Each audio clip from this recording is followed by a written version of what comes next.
À lire le communiqué de la coalition des forces du régime de Kinshasa qui circule sur les réseaux sociaux sur leurs crimes de guerre à Mweso, l'on conclut qu'il est une catastrophe.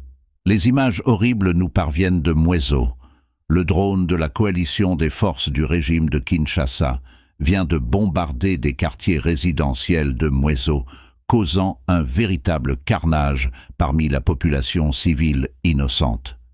Des corps des bébés, des femmes, des hommes gisent au sol, des habitations complètement dévastées, des églises et écoles détruites. Kinshasa utilise ces drones pour tuer des innocents loin des lignes de combat. Ces tueries gratuites des populations civiles innocentes relèvent des crimes de guerre et sont inacceptables. Le régime de Kinshasa doit répondre de ces actes. En effet, il a été rédigé à la va-vite pour tenter de laver l'affront car 1. Quand la coalition condamne les morts et les blessés de Mweso, donc les victimes, en lieu et place de condamner ses propres soldats, auteurs du dit forfait, elle trahit son action criminelle contre ces innocents.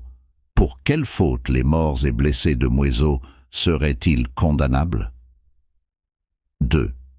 La coalition affirme que le M23 a attaqué ses positions notamment à Mweso depuis hier, mais qu'elle aurait réussi à le contenir et le repousser jusqu'à ce que le M23 aurait perdu le contrôle de Mweso. Une contradiction qui trahit le mensonge. Car comment le M23 pouvait perdre une entité contrôlée par la coalition? Un mensonge, quoique décemment rafistolé, laisse toujours traîner sur son passage un mot, une phrase, une conjonction, un adverbe ou même une virgule qui trahit toute la supercherie. Le M23 était à Mweso avant l'offensive de la coalition et n'a perdu aucun millimètre de cette entité. La coalition doit répondre de ces crimes perpétrés dans la cité de Mweso contre des paisibles citoyens innocents, atrocement massacrés dans leurs habitations.